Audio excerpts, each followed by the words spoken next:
दोस्तों जय हिंद जय भारत। मैं मदन लाल आज़ाद, संस्थापक संयोजक ठगी पीड़ित जमाकर्ता परिवार और all India bike book taxi union. आज दिनांक 13 अप्रैल 2022 को आपके समक्ष प्रस्तुत हूँ राजधानी दिल्ली से कुछ खास सूचनाएं, खास समाचार आप सब तक पहुँचाने के लिए। क्योंकि दोस्तों आज जलियांवाला बाग नरसंहार की बरसी है, बैसाखी का दिन है। तो सबसे पहले तो मैं आपको बैसाखी की हार्दिक शुभकामनाएं प्रेषित करता हूं और थोड़ा सा जलियांवाला बाग पर बताना चाहता हूं। चूँकि जलियांवाला बाग के जो नायक हैं, उस नरसंहार का बदला लेने वाले शहीद आज़म ऊधम सिंह, वो हमारे ठगी पीड़ित जमाकर्ता परिवार के आदर्श पुरुष हैं और उन्होंने अकेले ने बिना किसी संगठन की सहायता के, बिना किसी की मदद के अपने उस संकल्प को पूरा किया था कि जिस जनरल डायर ने हमारे देश के हजारों बेगुनाह निर्दोष लोगों को भून दिया जलियांवाला बाग के अंदर एक सभा करने के आरोप में, उस जनरल डायर को उन्होंने लंदन में जाकर के अकेले ने मार गिराया था। चूँकि वो उस कांड के प्रत्यक्षदर्शी थे और उन्होंने मन ही मन ये संकल्प लिया था, शपथ ली थी कि चाहे कुछ हो जाए मैं इस जनरल डायर को मार गिराऊंगा, और उसको जाकर के लंदन में मार गिराया था। दोस्तों 19-20 साल का समय लगा हालांकि, लेकिन उन्होंने अपने संकल्प को पूरा किया। तो ऐसे महान पुरुष, महावीर, महायोद्धा शहीद आज़म ऊधम सिंह को भी आज नमन करने का दिन है और ये संकल्प लेने का दिन है, ये शपथ लेने का दिन है कि हम भी ऊधम सिंह जैसी शपथ लें कि जिस तरह से उन्होंने मानवता के हत्यारे, भारत के दुश्मन जनरल डायर को मार गिराया था, वैसे ही हम तमाम लोग जो आज हिंदुस्तान को खोखला कर रहे हैं, जिन्होंने पूरे हिंदुस्तान को ठग लिया है, जिन्होंने हिंदुस्तान के 20 करोड़ परिवारों को, निर्दोष निरीह मेहनतकश लोगों की कमाई पर डाका डालकर उसको हड़प लिया है और 20 करोड़ लोगों की ज़िंदगी को तबाह कर दिया है, ऐसे तमाम ठगों को हम ऊधम सिंह की तरह गोली तो नहीं मारेंगे लेकिन उस प्रत्येक ठग को कानून सम्मत सजा अवश्य दिलाएंगे, फांसी के फंदे तक अवश्य ले जाएंगे, खुली हवा में सांस नहीं लेने देंगे। उन सब की जिंदगी जेल की सलाखों के पीछे गुजरेगी, जिन्होंने भी किसी हिंदुस्तानी की मेहनत की एक पाई को भी धोखाधड़ी से षड्यंत्र पूर्वक, बलपूर्वक हड़पा है। दोस्तों बहुत पावन पवित्र दिन है, गौरवान्वित करने वाला दिन है कि हमको उस गौरव की रक्षा करनी है, अपनी संस्कृति की रक्षा करनी है, अपने उस अजर अमर इतिहास की रक्षा करनी है कि पावन पवित्र भारत भूमि पर हम किसी भी ठग को रहने नहीं देंगे, खुली हवा में सांस नहीं लेने देंगे, सबको फांसी के फंदे तक लेकर के जाएंगे, सबको मृत्यु दंड दिलाएंगे, चाहे वो ठग कोई भी हो। ये संकल्प लेने का दिन है दोस्तों आज। और आज मैं आपको एक चीज़ और बता देना चाहता हूं दोस्तों, बहुत बड़ी बात है, बहुत बड़ा समाचार है। हमें छोटी छोटी चीज़ों से ही प्रेरणा लेनी है। पिछले दिनों 28 मार्च को PACL इंडिया लिमिटेड के संदर्भ में सेबी ने एक विज्ञापन जारी किया था कि फलां फलां लेटर बॉक्स में PACL के विक्टिम जिनको सेबी का SMS आए, वो अपने ओरिजिनल कागजात, प्रमाण पत्र, मूल प्रमाण पत्र साधारण डाक से इस पोस्ट बॉक्स नंबर में भेजिए, जिनके 10,001 से लेकर 15,000 रुपये तक का भुगतान लंबित है। हमने इस पर ऑब्जेक्शन फाइल किया था, हमने सेबी को लेटर लिखा, पिटीशन फाइल किया कि आपकी ये प्रक्रिया गैरकानूनी है, अवैध है, गलत है, लोगों के साथ धोखाधड़ी है। यदि कोई व्यक्ति किसी पोस्ट बॉक्स में अपने ओरिजिनल कागजात भेजेगा साधारण डाक से, अगर वो कहीं गुम हो जाएं या सेबी के अधिकारी ही उनको गुम कर दें या डाकिया उस डाक को वहाँ तक ना पहुँचाए, तो इसका जिम्मेदार कौन होगा। तो दोस्तों, सेबी ने अपनी उस भूल को सुधार लिया है, गलती को मान लिया है।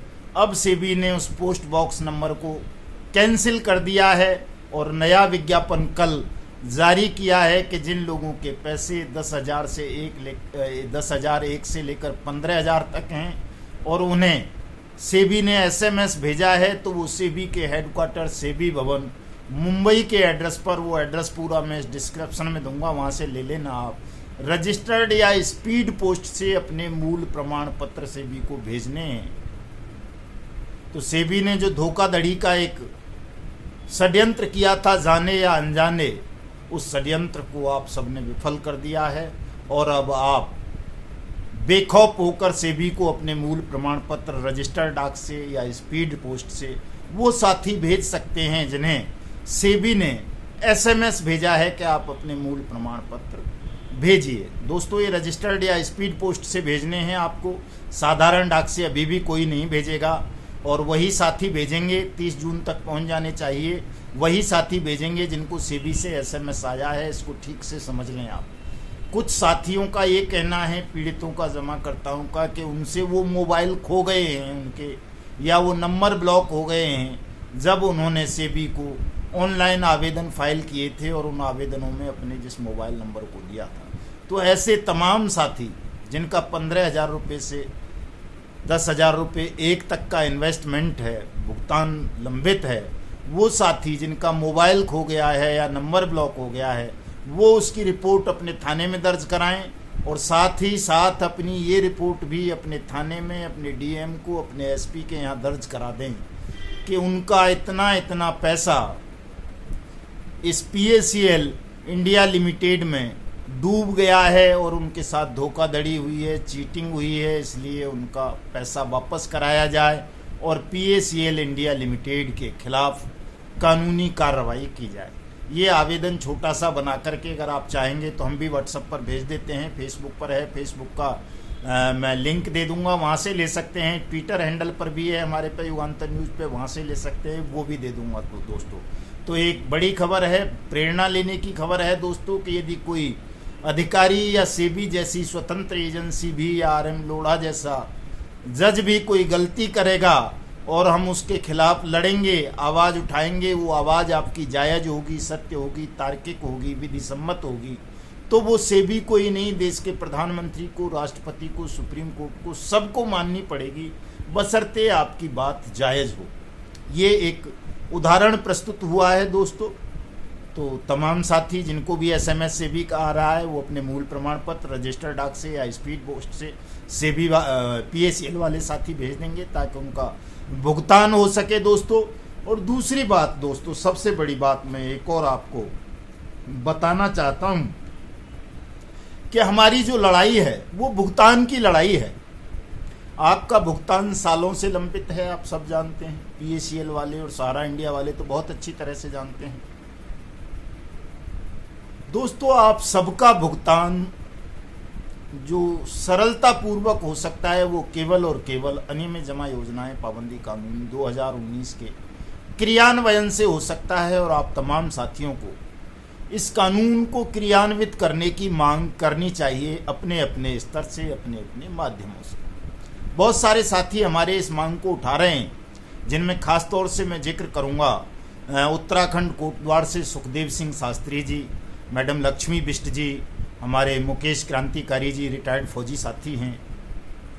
ये तमाम साथी उत्तराखंड से बड़े प्रबल तरीके से इस मांग को उठा रहे हैं कि अनियमित जमा योजनाएं पाबंदी कानून 2019 को क्रियान्वित किया जाए, और चाहे वो पीएसीएल वाले हों, चाहे सहारा वाले, चाहे बाइक बोट वाले, हेलो टैक्सी वाले, टॉप राइड वाले, विश्वामित्र वाले, समृद्धि जीवन वाले, एचबीएन वाले, गो बाइक वाले, और आपका क्या बोलते हैं साइंस सिटी वाले, फ्यूचर मेकर वाले, या बिली फॉक्स मोशन वाले, या ट्रिनिटी वाले, या करम भूमि वाले, या कल्पतरु वाले, या आदर्श वाले, या जो भी है, सभी का पैसा अनियमित जमा योजनाएं पाबंदी कानून 2019 के तहत 180 कार्य दिवस के अंदर अंदर राज्यों को जिला स्तर पर वापस कर देना चाहिए। चूँकि इस कानून में ऐसा ही प्रोविज़न है, लेकिन तमाम साथी लड़ तो बहुत साथी रहे हैं हमारे देश भर में, कल हमारे अभयदेव शुक्ला जी ने पटना में बहुत ज़बरदस्त प्रदर्शन किया, बड़ा भारी प्रदर्शन था, काबिल तारीफ था। उनकी जितनी प्रशंसा की जाए, सारा इंडिया के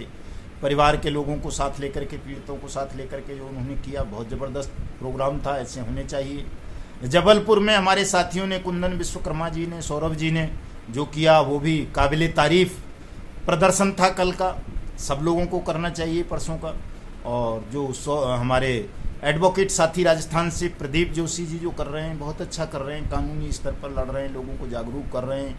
हमारे नीरज शर्मा जी मध्य प्रदेश से ही बहुत बेहतरीन लड़ाई लड़ रहे हैं, बहुत अच्छी जानकारी लोगों को दे रहे हैं। बागपत बड़ौद से उत्तर प्रदेश से हमारे नौशाद भाई, संसार सिंह जी, उपाध्याय जी और तमाम साथी दिन रात मेहनत के साथ लगे हुए हैं, बड़ी मेहनत कर रहे हैं। तो ऐसे तमाम लोगों को जुटना चाहिए, पूरे देश में एक राष्ट्रव्यापी आंदोलन तैयार करना चाहिए हमें, अनियमित जमा योजनाएं पाबंदी कानून 2019 को क्रियान्वित कराने के लिए, ताकि जो पीड़ा है, दुख है, दर्द है देश के 20 करोड़ जमाकर्ताओं का, ठगी पीड़ितों का, वो कम हो सके और जल्दी से जल्दी उनका भुगतान उनको वापस मिल सके।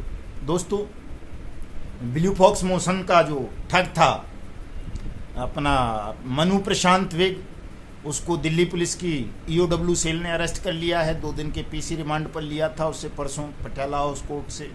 बहुत सारी जानकारी उसने उगली हैं, लेकिन एक बड़े दुख का भी विषय है उसमें कि ईओडब्ल्यू ने उस खबर को इतना गोपनीय रखा है कि यदि हम खुद कोर्ट से कंफर्म नहीं करते, जाकर देखते नहीं, उसके फोटो वगैरह या वीडियो वगैरह नहीं बनाते ठग के मनु प्रशांत विग के, तो ईओडब्ल्यू ने उसमें एक ट्वीट करना भी आवश्यक नहीं समझा है, जबकि वो बहुत बड़ा स्कैम है। हजारों लोग उसमें शिकार बने हैं और बाकायदा फिल्म निर्माण के नाम पर बने हैं, कभी सनी लियोनी की फिल्म, कभी सलमान खान की फिल्म, इस तरह की, और को प्रोड्यूसर बना करके तमाम जमाकर्ताओं को उसने ठगा है। बड़ा स्कैम है, हजारों करोड़ का। उसका मेन डायरेक्टर पकड़ा गया है, अरेस्ट हुआ है, पीसी रिमांड पर हुआ है, बहुत कुछ उगला है, हजारों करोड़ रुपए का स्कैम है। तो इतना सा तो बनता था कि कम से कम प्रेस कॉन्फ्रेंस नहीं करती ईओडब्ल्यू दिल्ली पुलिस, तो ट्वीट तो कम से कम एक कर ही देना चाहिए था कि उन्होंने 1 साल बाद मनु प्रशांत विग को गिरफ्तार कर लिया है और पीसी रिमांड के बाद उसे जेसी भेज दिया। ये दुख की बात है, ऐसा नहीं करना चाहिए हमारे पुलिस अधिकारियों को। भले ही सुनने में आ रहा है कि पॉलिटिकल दबाव था काफ़ी, तो इस वजह से ईओडब्ल्यू ने वो नहीं किया है, लेकिन ऐसे पॉलिटिकल दबाव में जो नाजायज़ हो हमारे अधिकारियों को नहीं आना चाहिए, चूँकि राजनीतिक सत्ताएं तो आती जाती रहती हैं, बदलती रहती हैं। आपको हमेशा रहना है, आपने कानून के पालन की कसम खाई है, किसी शासक के प्रति आप जवाबदेह नहीं हैं, उसके प्रति समर्पित नहीं हैं, आप कानून के प्रति समर्पित हैं, कानून की कसम खाते हैं, तो कानून की अनुपालना में ऐसी कोताही नहीं बरतनी चाहिए। और मैं समझता हूँ ईओडब्ल्यू अपनी इस भूल को सुधारेगा और प्रेस कॉन्फ्रेंस के माध्यम से इस अपनी उपलब्धि को बताएगा देश को और दुनिया को कि उसने मनु प्रशांत विग जैसे ब्लू फॉक्स मोशन के डायरेक्टर को, महाठग को गिरफ्तार कर लिया है। और उससे जो भी उन्होंने जानकारी ली है इन्वेस्टिगेशन में, उसने जो भी उगला है, उन तमाम जानकारियों को देश के साथ ईओडब्ल्यू को साझा करना चाहिए। दोस्तों, दूसरी खबर हेलो टैक्सी स्कैम के संदर्भ में है। दोस्तों, आज तारीख थी हेलो टैक्सी स्कैम में, तो अब अगली तारीख 27 अप्रैल लग गई है। बाइक बोट में सबको पता ही है 20 मई की डेट है। तो मैं तमाम साथियों से, और राधा माधव कॉरपोरेशन लिमिटेड में दिल्ली में मुकदमा दर्ज है, बता ही चुका हूं मैं आपको। दूसरा मुकदमा एक बहुत बड़ा जो है वो अनियमित जमा योजनाएं पाबंदी कानून के तहत Trinity multi state scam credit cooperative society के खिलाफ दर्ज होने जा रहा है। बहुत जल्दी उसका अप्रूवल हो चुका है। दोस्तों, ये पहला मुकदमा होगा देश भर में जो अनियमित जमा योजनाएं पाबंदी कानून 2019 के तहत दर्ज होगा। सहारा के खिलाफ भी दिल्ली में हमने FIR डाल दी है, चूँकि दिल्ली के बहुत सारे विक्टिम सहारा के हमारे पास आ चुके हैं। तो अब सहारा के खिलाफ भी दिल्ली में बहुत जल्दी हम अनियमित जमा योजनाएं पाबंदी कानून 2019 के तहत मुकदमा दर्ज करा लेंगे। दोस्तों, मैं आप तमाम साथियों को ये बता देना चाहता हूं कि कोई भी साथी हताश ना हो, निराश ना हो। तमाम लोग पूरी होशो हवास में जोश खरोश के साथ इस लड़ाई को लड़ें, क्योंकि ये लड़ाई इतनी सरल भी नहीं है और इतनी कठिन भी नहीं है। यदि हम संकल्प ले लेंगे, शपथ ले लेंगे कि हमें सत्य के मार्ग से लड़ना है, न्याय के मार्ग पर लड़ना है, कानूनी तरीकों से लड़ना है, तो उससे भी हो RM लोढ़ा हो, जस्टिस अग्रवाल हो, सुब्रत राय सहारा हो, PACL हो, कोई भी हो, प्रधानमंत्री क्यों न हो, हम उसको भी झुका लेंगे, उससे भी अपनी न्यायपूर्ण जायज मांगों को मनवा लेंगे। ये विश्वास आप सबके मन में होना चाहिए। जल्दबाजी कदापि किसी भी साथी को नहीं करनी है। सुप्रीम कोर्ट हम जा चुके हैं, हमने रिट पिटीशंस फाइल कर दी हैं। अनियमित जमा योजनाएं पाबंदी कानून को हम लागू करवा लेंगे, 101% लागू करवा लेंगे, इसमें किसी को संदेह नहीं होना चाहिए। और जो जो साथी हमसे जुड़ेंगे, हमारे इस मूवमेंट को ज्वाइन करेंगे, सुप्रीम कोर्ट की कार्रवाई को ज्वाइन करेंगे, हमारी भारत यात्रा को ज्वाइन करेंगे, हमारे ठगी पीड़ित जमाकर्ता परिवार को ज्वाइन करेंगे, हमारी all India bike board taxi union को ज्वाइन करेंगे, उनका भुगतान हम 101% करवा देंगे। अभी टाइम आपको नहीं दिया जा सकता, टाइम मैंने पहले भी कभी नहीं दिया है, चूँकि दोस्तों ये लड़ाई बहुत लंबी है और कोई अकेला संगठन या अकेला व्यक्ति इस लड़ाई को नहीं लड़ सकता। इसमें हमें बहुत सारे साथियों की, बहुत सारे संसाधनों की आवश्यकता है।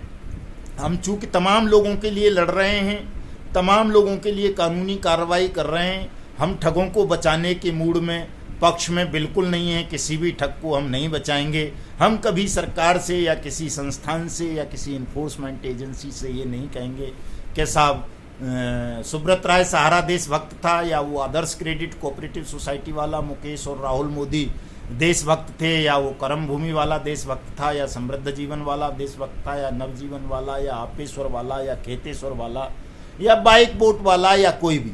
मेरी नज़रों में कानून की दृष्टि में, देश की दृष्टि में, ये तमाम लोग जिन्होंने भी किसी व्यक्ति के 1 रुपये को भी हड़पा है, वो सब ठग हैं, अपराधी हैं, और ऐसे लोगों को केवल और केवल दंड मिलना चाहिए।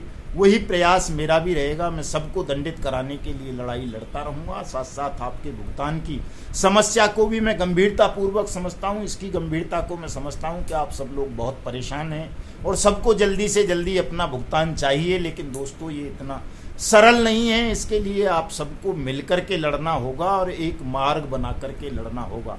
ये नहीं है अंधेरे में तीर नहीं चलाना, कोई उत्तर में चलाएगा, कोई दक्षिण में, कोई पश्चिम में, कोई पूरब में, तो ये लड़ाई लगातार लंबी खिंचती जाएगी। आप सबको केवल और केवल एक मार्ग पर चलना है। अनियमित जमा योजनाएं पाबंदी कानून 2019 देश में है, वो राष्ट्रपति के अध्यादेश के माध्यम से लागू हुआ था। संसद ने सर्वसम्मति से उसको पारित किया और मैं समझता हूँ सुप्रीम कोर्ट भी उसकी अवहेलना नहीं कर पाएगा। वो जरूर तमाम राज्यों को और केंद्र को आदेश देगा कि अनियमित जमा योजनाएं पाबंदी कानून 2019 का क्रियान्वयन होना चाहिए और आप सबका भुगतान होना चाहिए। ये निश्चित है दोस्तों, और ऐसा ही होगा। आप इस बात पर भरोसा करें, घबराएं नहीं बिल्कुल, लेकिन थोड़ा सा धीरज रखें। मेरे वीडियोज़ को पूरा सुन लिया करें और इसको लाइक करने में, कमेंट करने में, इस पर इसको शेयर करने में, इस YouTube चैनल युगांतर न्यूज़ को सब्सक्राइब करने में कोई पैसा खर्च नहीं होता है, केवल एक उंगली दबानी होती है।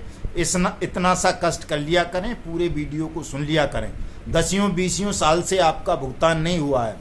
सहारा वालों को लगता है उनका 12 साल से लटका हुआ है, PACL वालों को लगता है उनका 6 साल से लटका हुआ है, समृद्धा जीवन वालों को लगता है उनका जो है 6 साल से लटका है, विश्वामित्र वालों को लगता है उनका कई वर्षों से लटका हुआ है, साईं प्रसाद का है, साईं वो श्री राम का है, आपका क्या बोलते हैं, और बहुत सारी हैं, आदर्श का है, नवजीवन का है, आपेश्वर का है, खेतेश्वर का है, हल्दर का है, कर्म भूमि का है, कल्पतरु का है, किसान एग्रो का है, हीरा गोल्ड का है, NMM का है, एवरग्रीन का है, HBN का है, और वो GN डेयरी का है। बहुत सारे हैं, एलाइड वगैरह का जो है, और वो एग्रीकल्चर वगैरह का। दुनिया भर की हज़ारों कंपनी हैं। हज़ारों कंपनियों में किसी का 1 साल से लटका है, किसी का 2 साल से, किसी का 3 साल से, तो किसी का 10 साल से। तो कुबेर जैसी कंपनीज में 20 साल से भी आपका धन फंसा हुआ है। ये बात को समझ लो आप। जब 20 साल से आपका भुगतान नहीं हुआ है तो 6-7 महीने का संघर्ष और है। तमाम साथी इंतजार करें और मिलकर के इस लड़ाई को लड़ लें दोस्तों। 6 महीने आप मिलकर के लड़ लेंगे, हमारे मार्ग से होकर के लड़ लेंगे, तो प्रत्येक व्यक्ति का पैसा, मैं ब्याज, मैं जुर्माने के, उनको घर बैठे मिल जाएगा दोस्तों। और इस लड़ाई में आप सबको तन से, मन से, धन से हमें सहयोग करना है, क्योंकि आप जब तक हमें सहयोग नहीं करोगे तब तक हम भी इस लड़ाई को उतनी सरलता से लड़ नहीं पाएंगे। इसलिए मैं उम्मीद करूंगा आप सब मुझे सहयोग करेंगे। जय हिंद।